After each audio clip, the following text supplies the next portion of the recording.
Hello friend, welcome back to my YouTube channel. आज पर हम पढ़ेंगे चैप्टर 5 तत्वों का आवर्त वर्गीकरण। तो चलो स्टार्ट करते हैं। 9वीं कक्षा में हमने सीखा कि हमारे आसपास के पदार्थ तत्व मिश्रण एवं यौगिक के रूप में उपस्थित रहते हैं। हमने यह भी सीखा कि तत्व एक ही प्रकार के परमाणुओं से बने होते हैं। क्या आप जानते हैं कि आज तक कितने तत्वों का पता चल चुका है? आज तक हमें 118 तत्वों की जानकारी है। इन सभी तत्वों के गुण भिन्न भिन्न हैं। इनमें 94 तत्व प्राकृतिक रूप में पाए जाते हैं। जैसे जैसे विभिन्न तत्वों की खोज हो रही थी, वैज्ञानिक इन तत्वों के गुणधर्मों के बारे में अधिक से अधिक जानकारी एकत्र करने लगे। उन्हें तत्वों की इन जानकारियों को व्यवस्थित करना बड़ा ही कठिन लगा। उन्होंने इन गुणधर्मों में एक ऐसा प्रतिरूप ढूंढना आरंभ किया जिसके आधार पर इतने सारे तत्वों का आसानी से अध्ययन किया जा सके। अव्यवस्थित को व्यवस्थित करना तत्वों के वर्गीकरण के प्रारंभिक प्रयास। हमने पढ़ा कि कैसे विभिन्न वस्तुओं एवं प्राणियों को उनके गुणधर्मों के आधार पर वर्गीकृत किया जा सकता है। अन्य स्थितियों में भी हमें गुणधर्मों के आधार पर व्यवस्थित होने के उदाहरण मिलते हैं। जैसे दुकानों में साबुनों को एक स्थान पर रखा जाता है, जबकि बिस्कुटों को एक साथ दूसरे स्थान पर रखा जाता है। यहाँ तक कि साबुनों में भी नहाने के साबुनों को कपड़ा धोने के साबुन से अलग रखा जाता है। इसी प्रकार वैज्ञानिकों ने भी तत्वों को उनके गुणधर्मों के आधार पर वर्गीकृत करने के कई प्रयास किए ताकि अव्यवस्थित को व्यवस्थित किया जा सके। सबसे पहले ज्ञात तत्वों को धातु एवं अधातु में वर्गीकृत किया गया। जैसे जैसे तत्वों एवं उनके गुणधर्मों के बारे में हमारा ज्ञान बढ़ता गया, वैसे वैसे उन्हें वर्गीकृत करने के प्रयास किए गए। डॉर्बिनाइनर के त्रिक सन 1817 में जर्मन रसायनज्ञ वुल्फगॉन्ग डॉर्बिनाइनर ने समान गुणधर्मों वाले तत्वों को समूह में व्यवस्थित करने का प्रयास किया। उन्होंने तीन तत्वों वाले कुछ समूहों को चुना एवं उन समूहों को त्रिक कहा।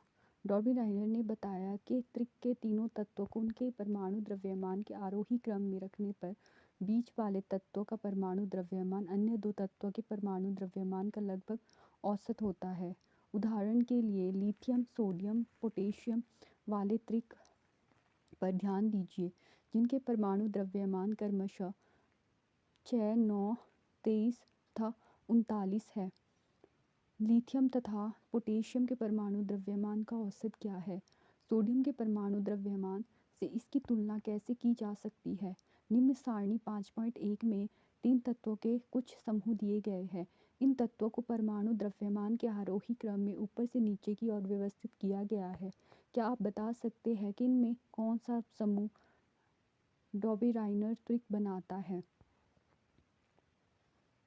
यहाँ पे समूह ए में N, जिसमें परमाणु द्रव्यमान 14 नाइट्रोजन का, और समूह बी में Ca परमाणु द्रव्यमान 40 और समूह सी में Cl परमाणु द्रव्यमान 35, P का 31, Sr का 87, Br का 79, As का 74.9, Ba का 137.3 और I का 126.9।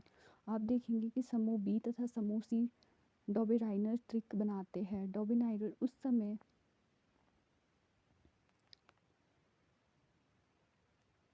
तक ज्ञात तत्वों में केवल 3 त्रिक ही ज्ञात कर सके थे, इसलिए त्रिक में वर्गीकृत करने की यह पद्धति सफल नहीं रही।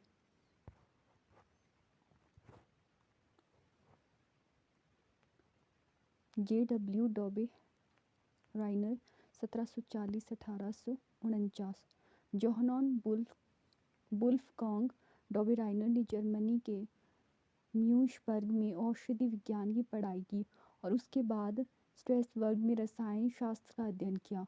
फिर वे जैना विश्वविद्यालय में रसायन एवं औषधि विज्ञान के प्रोफेसर बन गए। उन्होंने ही सबसे पहले प्लेटिनम को उत्प्रेरक के रूप में पहचाना तथा समान त्रिक की खोज की, जिससे तत्वों की आवर्त सारणी का विकास हुआ। न्यूलैंड्स का अष्टक सिद्धांत। डॉबी राइनर के प्रयासों ने दूसरे रसायनज्ञों को तत्वों के गुणधर्मों का उनके परमाणु द्रव्यमान के साथ संबंध स्थापित करने के लिए प्रोत्साहित किया। सन 1866 में अंग्रेज वैज्ञानिक जॉन न्यूलैंड्स ने ज्ञात तत्वों को परमाणु द्रव्यमान के आरोही क्रम में व्यवस्थित किया। उन्होंने सबसे कम परमाणु द्रव्यमान वाले तत्व हाइड्रोजन से आरंभ किया तथा 56वें तत्व थोरियम पर इसे समाप्त कर दिया। उन्होंने पाया कि प्रत्येक 8वें तत्व का गुणधर्म पहले तत्व के गुणधर्म के समान है। उन्होंने इसकी तुलना संगीत के अष्टक से की और इसीलिए उन्होंने इसे अष्टक का सिद्धांत कहा। इसे न्यूलैंड्स का अष्टक सिद्धांत के नाम से भी जाना जाता है। न्यूलैंड के अष्टक में लिथियम तथा सोडियम के गुणधर्म समान थे। सोडियम लिथियम के बाद 8वां तत्व है। इसी तरह बेरिलियम तथा मैग्नीशियम में अधिक समानता है।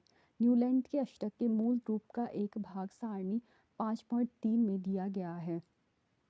सारे गामा पाधा नी, यहाँ पर डोरे मी फा सो ल टी ऐसे लिखा गया है। तो यहाँ पे हाइड्रोजन है, फिर दूसरे में है lithium, beryllium, boron, carbon, nitrogen, oxygen. इसी तरीके से सारे रो और कॉलम में विभाजित किया गया है।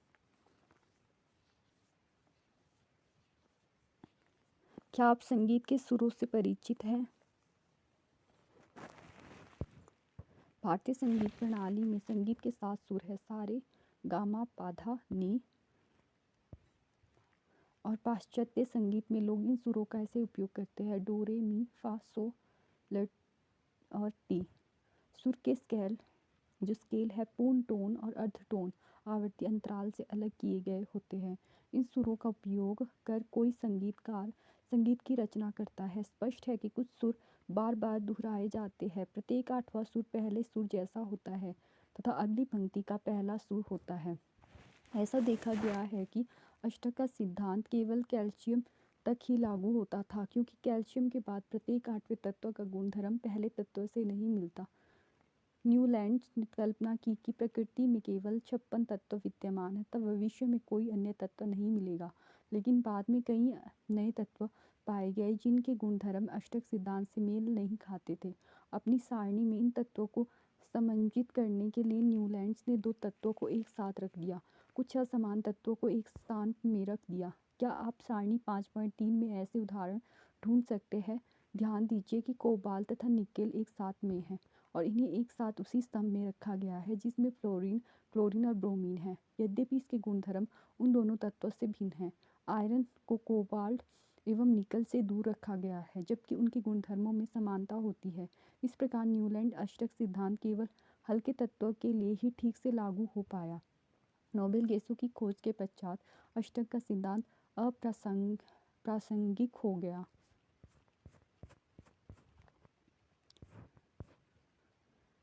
जैसे कि सारणी 5.2 में दिखाया गया है, डोबी राइनर ट्रिक है lithium, calcium, chlorine, sodium, SR, BR, K, BA और आई, ये सारे तत्व। कल्पना कीजिए कि आपको तथा आपके दोस्तों को टुकड़ों में बटा हुआ एक नक्शा मिलता है जो किसी खजाने का पता बताता है। क्या उस खजाने तक का रास्ते का पता करना आसान होगा या अव्यवस्थित? रसायन विज्ञान में भी ऐसी ही अव्यवस्था थी। तत्व तो ज्ञात थे, लेकिन उनके वर्गीकरण एवं अध्ययन की कोई विधि ज्ञात नहीं थी। ऐसा अव्यवस्थित से व्यवस्थित, जो यहाँ पर 5.2 है, इसमें लिखा गया है अव्यवस्थित से व्यवस्थित करना, मेंडलीव की आवर्त सारणी। न्यूलैंड्स के अष्टक सिद्धांत के अस्वीकार होने के बाद भी कई वैज्ञानिकों ने ऐसे प्रतिरूपों की खोज जारी रखी जिससे तत्वों के गुणधर्मों का उनके परमाणु द्रव्यमान के साथ संबंध स्थापित हो सके। तत्वों के वर्गीकरण का मुख्य श्रेय रूसी रसायनज्ञ दमित्री इवानोविच मेंडलीव को जाता है। तत्वों की आवर्त सारणी के प्रारंभिक विकास में उनका प्रमुख योगदान रहा। उन्होंने अपने सारणी में तत्वों को उनके मूल गुणधर्म, परमाणु द्रव्यमान तथा रासायनिक गुणधर्मों में समानता के आधार पर व्यवस्थित किया। दमित्री इवानोविच मेंडलीव 1834 से 1907। मेंडलीव का जन्म 8 8 फरवरी 1834 में रूस के पश्चिम साइबेरिया के डोबोलस्तान में हुआ था। अपनी प्रारंभिक शिक्षा के बाद मेडलिफ अपनी मां के प्रयासों के कारण ही विश्वविद्यालय में प्रवेश पा सके। अपनी खोज को उन्होंने मां को समर्पित करते हुए लिखा, उन्होंने मुझे उदाहरण देकर समझाया, प्यार से समझाया, अपने शेष संसाधनों एवं शक्ति व्यय करके मेरे साथ विभिन्न स्थानों पर गई। वह जानती थी कि विज्ञान की मदद से बिना हिंसा के लेकिन प्यार एवं दृढ़ता से अंधविश्वास, असत्य धारणाओं एवं गलतियों को दूर किया जा सकता है। उनके द्वारा प्रस्तावित तत्वों की व्यवस्था को मेडलिफ की आवर्त सारणी कहा जाता है। आवर्त सारणी रसायन में एकमेव सिद्धांत स्थापित हुआ। इससे नए तत्वों की खोज के लिए प्रेरणा मिली।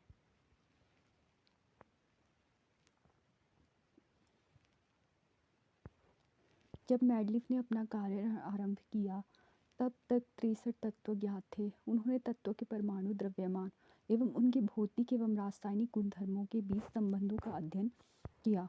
रासायनिक गुणधर्मों के अंतर्गत मेडलिफ ने तत्वों के ऑक्सीजन एवं हाइड्रोजन के साथ बनने वाले यौगिक पर अपना ध्यान केंद्रित किया। उन्होंने ऑक्सीजन एवं हाइड्रोजन का इसलिए चुनाव किया क्योंकि यह अत्यंत क्रियाशील, सक्रिय है तथा अधिकांश तत्वों के साथ यौगिक बनाते हैं। तत्वों से बनने वाले हाइड्राइड एवं ऑक्साइड के सूत्र को तत्वों के वर्गीकरण के लिए मूलभूत गुणधर्म माना गया। फिर उन्होंने 63 कार्ड लिए एवं प्रत्येक कार्ड पर अलग अलग तत्वों के गुणधर्मों को लिखा। उन्होंने समान गुणधर्म वाले तत्वों को अलग कर दिया तथा इन पत्तों को पिन लगाकर दीवार पर लटका दिया। उन्होंने देखा कि अधिकांश तत्वों को आवर्त सारणी में स्थान मिल गया था तथा अपने परमाणु द्रव्यमान के आरोही क्रम में ये तत्व व्यवस्थित हो गए। यह भी देखा गया कि समान भौतिक एवं रासायनिक गुणधर्म वाले विभिन्न तत्व एवं निश्चित अंतराल के बाद फिर आ जाते हैं। इसी आधार पर मेडलिफ ने आवर्त सारणी बनाई, जिसका सिद्धांत है तत्वों के गुणधर्म उनके परमाणु द्रव्यमान का आवर्त फलन होते हैं। मेडलिफ की आवर्त सारणी में ऊर्ध्व स्तंभ को ग्रुप तथा क्षैतिज पंक्तियों को पीरियड्स आवर्त कहते हैं। मेडलिफ का आवर्त सारणी, इन्होंने पहले समूह में ऑक्साइड, हाइड्राइड, फिर आवर्त 1 2 3 करके, फिर चौथा प्रथम श्रेणी, द्वितीय श्रेणी, प्रथम श्रेणी, द्वितीय श्रेणी, पांचवा, छठे में भी प्रथम श्रेणी और द्वितीय श्रेणी में बांटा। इसमें कॉलम में 1 2 3 4 5 6 7 और 8 कॉलम रखा, जैसा कि चित्र में दिखाया गया है। उन्होंने इस तरीके से तत्व को कॉलम में रो में रखा। कॉलम मतलब कि इसमें पूरी आवर्त सारणी बनाई उन्होंने। मेडलिफ की आवर्त सारणी 1872 में जर्मन पत्रिका में प्रकाशित हुई थी। स्तंभ के शीर्ष पर ऑक्साइड एवं हाइड्राइड के सूत्र में अंग्रेजी का अक्षर आर समूह के किसी भी तत्व को दर्शाता है। सूत्र को लिखने के तरीके पर ध्यान दीजिए। उदाहरण के लिए कार्बन के हाइड्राइड CH4 को RH4 तथा उसके ऑक्साइड CO2 को RO2 लिखा गया है। मेडलिफ की आवर्त सारणी की उपलब्धियां। आवर्त सारणी व्यवस्थित करते समय मेडलिफ को सारणी में अधिक द्रव्यमान वाले तत्वों को कभी कभी कम द्रव्यमान वाले तत्वों से पहले रखना पड़ा। क्रम इसलिए उलटना पड़ा क्योंकि ताकि समान गुणधर्म वाले तत्वों को एक साथ रखा जा सके। उदाहरण के लिए कोबाल्ट परमाणु द्रव्यमान 58.9 सारणी में निकेल परमाणु द्रव्यमान 58.7 से पहले है। सारणी 5.4 को देख करके आप ऐसी ही एक अन्य विसंगति ढूंढ सकते हैं। इसके अतिरिक्त मेडलिफ ने अपनी आवर्त सारणी में कुछ रिक्त स्थानों को छोड़ दिया। इन रिक्त स्थानों को दोष के रूप में देखने के बजाय मेडलिफ ने दृढ़तापूर्वक कुछ ऐसे तत्वों के अस्तित्व का अनुमान किया जो उस समय तक ज्ञात नहीं थे। इनका नामकरण उन्होंने उसी समूह में इससे पहले आने वाले तत्व के नाम में एक का संस्कृत शब्द उपसर्ग लगाकर किया, जैसे बाद में ज्ञात होने वाले स्कैंडियम, गैलीलियम, जर्मेनियम के गुणधर्म क्रमशः एका बोरोन, एका एल्यूमिनियम, एका सिलिकॉन के समान थे।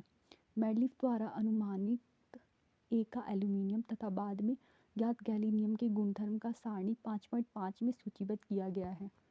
एका एल्यूमिनियम एवं गैलीलियम के गुणधर्म फर्स्ट कॉलम परमाणु द्रव्यमान, फिर एका एल्यूमिनियम, फिर गैलीलियम परमाणु द्रव्यमान 68, गैलीलियम का 69.7।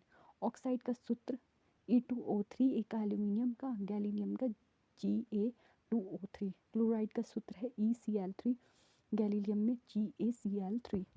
इससे मैडलिफ की आवर्त सारणी की परिशुद्धता एवं उपयोगिता के ठोस प्रमाण मिल गए। इसके अलावा मैडलिफ के अनुमान की असाधारण सफलता के कारण रसायनज्ञों ने उनकी आवर्त सारणी को न केवल स्वीकार किया अपितु उनको इस सिद्धांत की अवधारणा का सृजक भी माना।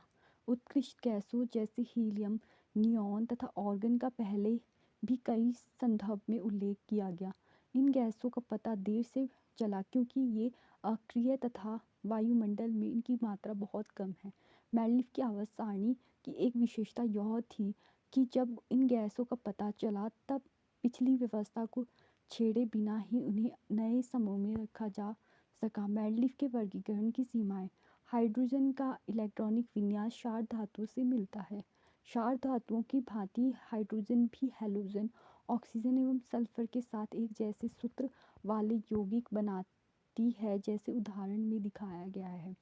दूसरी ओर हैलोजन की भांति हाइड्रोजन भी द्विपरमाणु अणु के रूप में पाई जाती है और धातुओं एवं अधातुओं के साथ सहसंयोजक यौगिक बनाती है। हाइड्रोजन के यौगिक और सोडियम के यौगिक। हाइड्रोजन के यौगिक HCl, सोडियम के यौगिक NaCl। हाइड्रोजन में H2O, Na2O, H2S, Na2S। क्रियाकलाप 5.1 क्षार धातुओं एवं हैलोजन कुल की समानता को ध्यान में रखते हुए हाइड्रोजन को मैडलिफ की आवर्त सारणी में उचित स्थान पर रखिए। हाइड्रोजन को किस समूह एवं आवर्त में रखना चाहिए? निश्चित रूप से आवर्त सारणी में हाइड्रोजन को नियत स्थान नहीं दिया जा सकता। यह मैडलिफ की आवर्त सारणी की पहली कमी थी। वह अपनी सारणी में हाइड्रोजन को सही स्थान नहीं दे पाए। मैडलिफ की तत्वों के आवर्त वर्गीकरण तैयार होने के पर्याप्त समय बाद समस्थानिकों का पता चला। हम जानते हैं कि किसी तत्व के समस्थानिकों के रासायनिक गुणधर्म समान होते हैं, लेकिन उनके परमाणु द्रव्यमान भिन्न भिन्न होते हैं।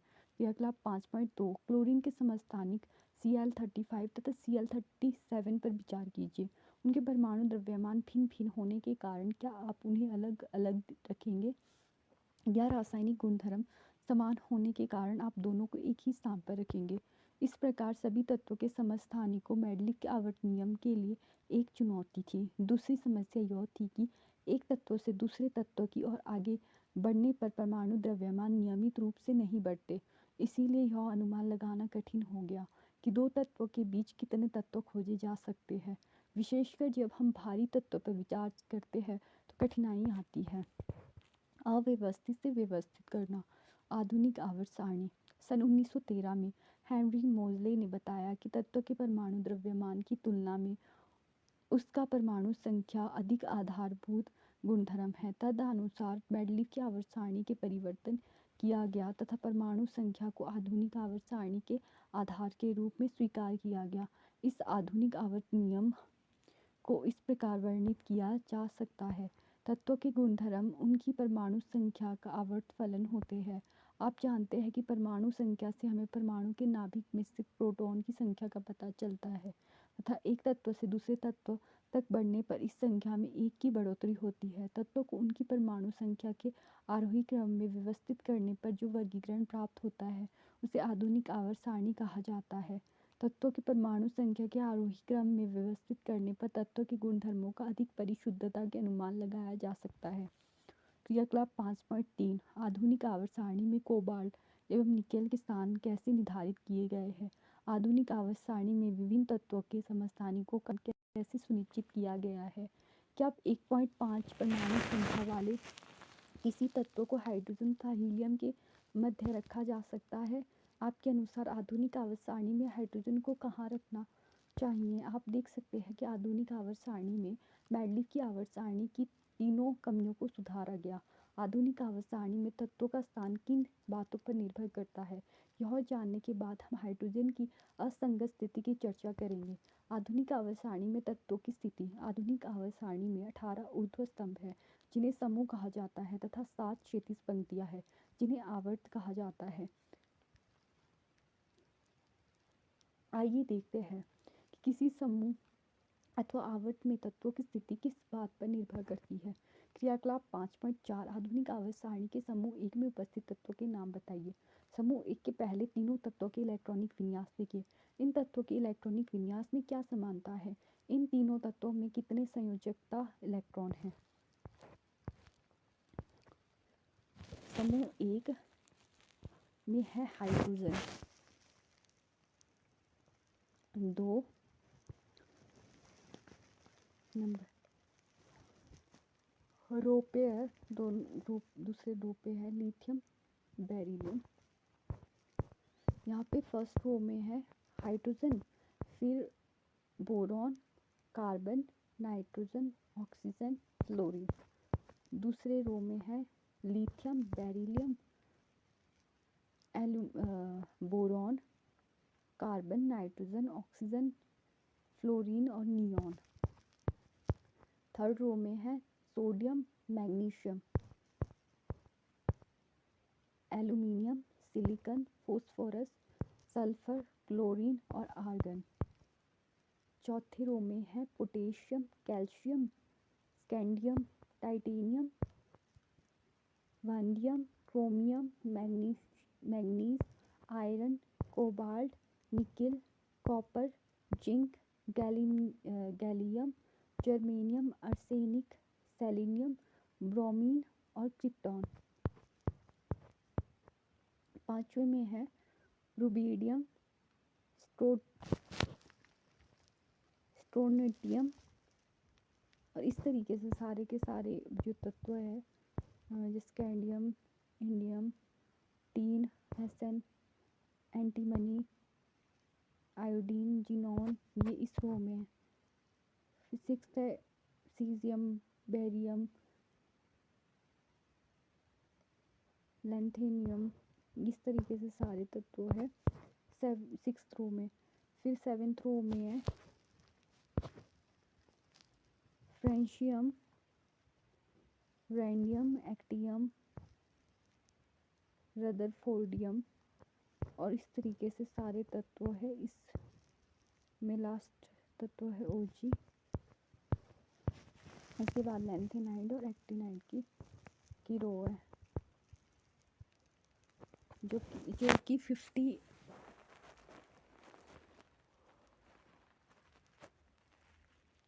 57 के बाद के एलिमेंट है। आप देखेंगे कि इन सभी तत्वों की संयोजकता इलेक्ट्रॉन की संख्या समान है। इसी प्रकार आप देखेंगे कि एक ही समूह के सभी तत्वों की संयोजकता इलेक्ट्रॉन की संख्या समान है। जैसे फ्लोरीन F, क्लोरीन Cl, जो समूह 17 के तत्व है। फ्लोरीन तथा क्लोरीन के बाहरी कोश में कितने इलेक्ट्रॉन हैं? इससे पता चलता है कि आधुनिक आवर्त सारणी में समूह बाहरी कोश में सर्वसम इलेक्ट्रॉनिक विन्यास को दर्शाता है। यद्यपि समूह में ऊपर से नीचे की ओर जाने पर कोशों की संख्या बढ़ती जाती है। हाइड्रोजन की स्थिति अनिश्चित रहती है, क्योंकि इससे पहले आवर्त के समूह 1 या समूह 17 किसी में भी रखा जा सकता है। क्या आप बता सकते हैं ऐसा क्यों? क्रियाकलाप 5.5 यदि आप आवर्त सारणी के आधुनिक सारणी 5.6 इसको देखेंगे तो आपको पता चलेगा कि lithium, beryllium, boron, carbon, nitrogen, oxygen, fluorine और Na दूसरे आवर्त के तत्व है। इसका इलेक्ट्रॉनिक विन्यास लिखिए। क्या इन तत्वों के संयोजकता इलेक्ट्रॉन की संख्या समान है? क्या इनके कोशों की संख्या समान है? आप देखेंगे कि इन दूसरे आवर्त के तत्वों की संयोजकता इलेक्ट्रॉन की संख्या तो भिन्न भिन्न है, लेकिन इनमें कोशों की संख्या समान है। आप यह भी देखेंगे कि आवर्त में बाईं से दाईं ओर जाने पर यदि परमाणु संख्या में इकाई की वृद्धि होती है तो संयोजकता इलेक्ट्रॉन की संख्या में भी इकाई वृद्धि होती है। आप कह सकते हैं कि अध्यासित कोशों की समान संख्या वाले विभिन्न तत्वों के परमाणु एक ही आवर्त में स्थित है। NaMgAl, Si, PsClAr आधुनिक आवर्त सारणी के तीसरे आवर्त में स्थित है, क्योंकि इनके परमाणु के इलेक्ट्रॉन Klm कोशों में स्थित है। इन तत्वों की इलेक्ट्रॉनिक विन्यास लिखकर इस कथन की पुष्टि कीजिए। प्रत्येक आवर्त दर्शाता है कि एक नया कोश इलेक्ट्रॉन से भरा गया। पहले, दूसरे, तीसरे तथा चौथे आवर्त में कितने तत्व हैं? विभिन्न कक्षों में भरे जाने वाले इलेक्ट्रॉनों की संख्या के आधार पर हम इन आवर्तों में तत्वों की संख्या बता सकते हैं। आगे की कक्षा में आप इस बारे में विस्तार से अध्ययन करेंगे। आप जानते हैं कि किसी कोश में इलेक्ट्रॉन की अधिकतम संख्या एक सूत्र 2n⁻² पर निर्भर करती है। यहाँ n नाभिक से नियत कोश की संख्या को दर्शाता है, जैसे k कोश 2 × 1⁻² बराबर 2। प्रथम आवर्त में 2 तत्व है। L कोश में 2 × 2⁻² बराबर 8। दूसरे आवर्त में 8 तत्व है। तीसरे, चौथे, पाँचवें, छठे और सातवें आवर्त में तत्वों की संख्या 8, 18, 32, 32 होती है। इसका कारण आप उच्च कक्षा में पढ़ेंगे। आवर्त सारणी में तत्वों की स्थिति में उनकी रासायनिक अभिक्रियाशीलता का पता चलता है। आप जानते हैं कि तत्व द्वारा निर्मित आबंध के प्रारूप और इसकी संख्या संयोजकता इलेक्ट्रॉन द्वारा निर्धारित होती है। क्या अब आप बता सकते हैं कि मेंडलीफ ने अपनी सारणी में तत्वों की स्थिति निर्धारित करने के लिए यौगिक के सूत्र को आधार बनाया था? वह शुद्ध था। इस आधार पर समान रासायनिक गुणधर्म वाले तत्वों को एक ही समूह में कैसे रखा जा सकता है? आधुनिक आवर्त सारणी की प्रवृत्ति। संयोजकता। आप जानते हैं कि किसी भी तत्व की संयोजकता उसके परमाणु के सबसे भारी कोश में उपस्थित संयोजकता इलेक्ट्रॉन की संख्या से निर्धारित होती है। क्रियाकलाप 5.6 किसी तत्व के इलेक्ट्रॉनिक विन्यास से आप उसकी संयोजकता का परिकलन कैसे करेंगे? परमाणु संख्या 12 वाले मैग्नीशियम तथा परमाणु संख्या 16 वाले सल्फर की संयोजकता क्या है? इसी प्रकार पहले 20 तत्वों की संयोजकताओं ज्ञात कीजिए। आवर्त में बाएं से दाईं ओर जाने पर संयोजकता किस प्रकार परिवर्तित होती है? समूह में ऊपर से नीचे जाने पर संयोजकता किस प्रकार परिवर्तित होती है? परमाणु साइज। परमाणु साइज से परमाणु की त्रिज्या का पता चलता है। एक स्वतंत्र परमाणु के केंद्र से उसके सबसे भारी कोश की दूरी ही परमाणु के साइज को दर्शाती है। हाइड्रोजन परमाणु की त्रिज्या 37 pm पिकोमीटर, 1 पिकोमीटर 10⁻⁻12 मीटर है। आइए हम समूह तथा आवर्त में परमाणु साइज की विभिन्नता का अध्ययन करें। क्रियाकलाप 5.7 दूसरे आवर्त के तत्वों की परमाणु त्रिज्याएं नीचे दी गई है। दूसरे आवर्त के तत्व B, Be, O, N, Li और C। परमाणु त्रिज्या 88, Be की 111, ऑक्सीजन है जो उसकी 66, नाइट्रोजन की 74, लिथियम की 152 और कार्बन की 77। इन्हें परमाणु त्रिज्या के अवरोही क्रम में व्यवस्थित कीजिए। क्या ये तत्व अब आवर्त सारणी के आवर्त की तरह ही व्यवस्थित है? किस तत्व का परमाणु सबसे बड़ा है एवं किसका सबसे छोटा है? आवर्त में बाईं से दाईं ओर जाने पर परमाणु त्रिज्या किस प्रकार बदलती है? आप देखेंगे कि आवर्त में बाईं से दाईं ओर जाने पर परमाणु त्रिज्या घटती है। नाभिक में आवेश के बढ़ने से यह इलेक्ट्रॉन की नाभिक की ओर खींचता है, जिससे परमाणु का साइज घटता जाता है। क्रियाकलाप 5.8 प्रथम समूह के तत्वों के परमाणु त्रिज्या में परिवर्तन का अध्ययन कीजिए तथा इन्हें आरोही क्रम में व्यवस्थित कीजिए। प्रथम समूह के तत्व sodium, lithium, rubidium, caesium, potassium. परमाणु त्रिज्या 186, 152, 244, 262 और 231। किस तत्व का परमाणु सबसे छोटा तथा किसका सबसे बड़ा है? समूह में ऊपर से नीचे जाने पर परमाणु साइज में कैसा परिवर्तन होगा?